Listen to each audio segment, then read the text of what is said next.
Thank you so much, Rima, for putting this event together. I am so honored to be invited by the ADS National Women Auxiliary to speak to all of you today. Nothing is more genuine and powerful than a group of women who organize and mobilize to motivate and empower other women. So thank you again for hosting, and good evening to all of you on the call. Every opportunity we get to come together, to listen to each other, to share and brainstorm should be welcomed. Showing up today is an effort, I know, and a compliment. I take it as a compliment, but listening is a commitment.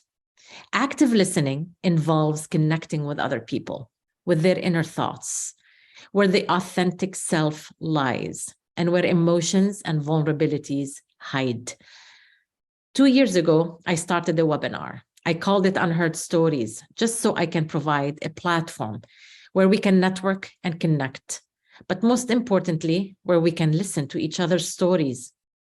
The more we listen to each other, the more we accept each other, and the more open-minded we become.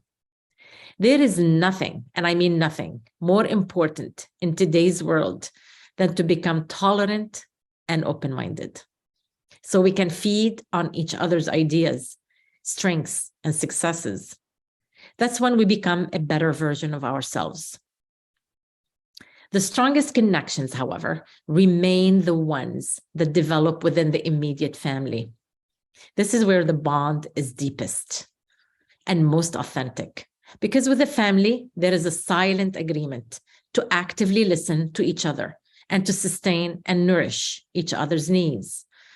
And if we zero in even more on the family, we find that within a family, the strongest bond is the maternal bond, the connection between a mother and her child. This is where all stories begin.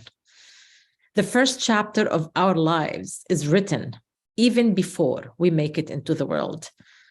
It is crucial to recognize that as we think of the role we play as women in particular in the lives of future generations, and thus the future of humanity.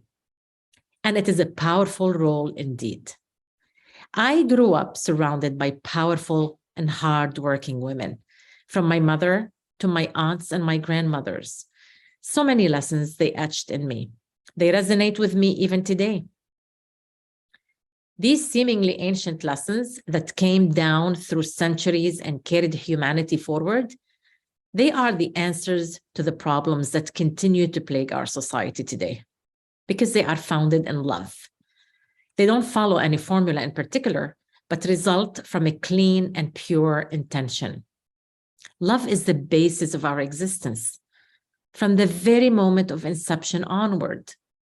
And love is harmony. The universe runs on harmony. I was born and raised in Beirut, the city I grew up to envision as this beautiful, tenacious, vibrant woman, loving and ever giving. Beirut is the woman I dreamed to be. Even in her darkest hours, which I experienced firsthand as a child, Beirut was my inspiring teacher. I remember the many days we would have to spend in our building's underground bomb shelter, as it was our safest option to take cover from the erratic rockets or the tons of explosives dropping on us from foreign raiding bombers. Every time we emerged from the underground, we expected to see a total decimation of our neighborhood. And every single time, Beirut reminded us of who she really is. And so we learn. We learn that life continues through the good and through the bad. It is hope that keeps us going. And school would resume. Teachers at Saint Joseph de l'Apparition, the school my sisters and I attended throughout our school years, would expect to see us back in the classroom, homework turned in, as if nothing had happened. As to my parents, they urged us to continue as normal, even though the horrifying holes that rockets carved out of our bedroom wall were there for a while, waiting to be patched. And when I left Beirut, I vowed to leave these windows to the past open. Not out of bitterness or resentment, no, but as a key reminder of Beirut's spirit that is residing within me.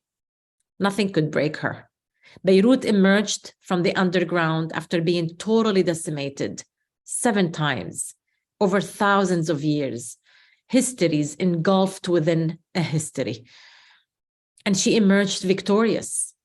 That's why nothing was going to stop me from achieving my dream. Or was it my mother's dream? My mother loves books. She made sure to custom build bookshelves for us and took pride displaying the books we read. That actually set me on a mission to break the record around the house. I started inhaling books, but she also used to say, my mother, I wish one of you girls would become a scientist one day. How wonderful would it be for one of you to discover therapies for diseases?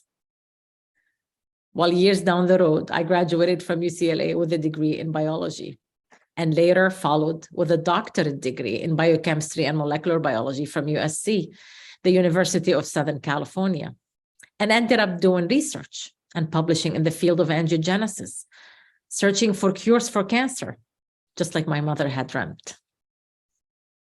Now, support and guidance in life, especially when they come from a trusted source, like a parent, for instance, can help children become the best version of themselves.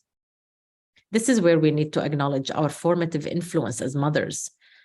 Every small word we mention in passing has a huge impact on our kids. They are listening. Every small interaction we have with people, they are watching. Every hateful remark we make, every prejudice we harbor, they feel it. Our kids are highly sensitive to our behavior. Their brains are highly impressionable. They construct images of who they are based on our behavior around them. That compels us as women and as mothers to take a stand for the changes we want to see in the world. As women, we each have a role to play. We need to make sure our lifestyle, our deeds, and our aspirations align with our rhetoric. It's not enough to say things. We can teach our girls to be independent only by being independent as mothers, and grow to be self-reliant only by being self-reliant as mothers. We are their source of power. I'm not necessarily talking about financial independence here. I am talking about knowing where to set our boundaries so we define our values as women and know where our rights begin and where we demand respect. It's about developing our thoughts so we can sharpen our logic and learn to ask our own questions. And yes, refuse certain answers. It's also about learning how to communicate these thoughts and to communicate our needs as well as our expectations of others, especially of the opposite gender. Once we do that as mothers, then we can help our children manifest the best in themselves and look beyond the gender divide. I love this quote from Ralph Waldo Emerson when he said, and I quote, "The only person you are destined to become is the person you decide to be," unquote. The years I spent commuting to school and to work were taxing years, extremely difficult, especially because my son was a baby still and my husband and I had no parental support. But I stuck to it because I knew I was laying the cornerstone for my family, the foundation of something new. And I was keen on making it happen. But there was also the personal growth I drew out of that experience. Seeing the intricacies of life, watching blood vessels forming tubes in a petri dish, or growing heart cells and watch them beat on their own under the microscope, humbled me. What was even more humbling was when I realized that the bigger our circle of knowledge gets, the more aware we become of our ignorance, because the circumference of ignorance gets bigger also. The more we know, the more there is to know. And the more we discover, the farther seems the truth. That doesn't mean we should stop learning and investigating. Absolutely not. What it means is that we need to adjust our perspective of things and how we interpret them around us. Do we ever stop for a minute to think of how big the universe is and how trivial we are in the realm of it as we go by living day to day? Of course not. We are busy feeding our ego every minute of the day. We are mistakenly led to believe that we are the center of the universe. Do we ever stop for a minute to think that with every move of a finger, thousands of nerve cells are called upon? And with every heartbeat, billions of cells work in sync to make it happen? All this we choose to be oblivious to.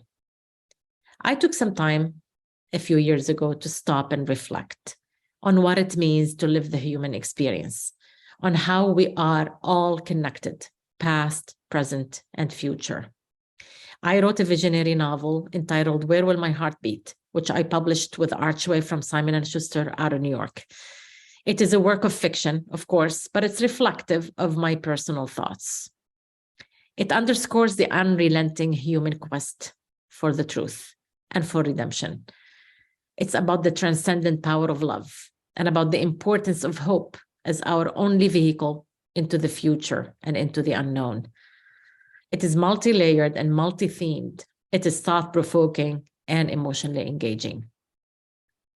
I like to conclude by saying, as women, we have all it takes to create the change we want to see around us. We just have to muster the courage and the will to create the change within us first, and to realize the potential that lies within. And then start writing our own story with our own plot. And yes, it might sound like a cliche, but it's also so true. I go through it all the time as I do my work.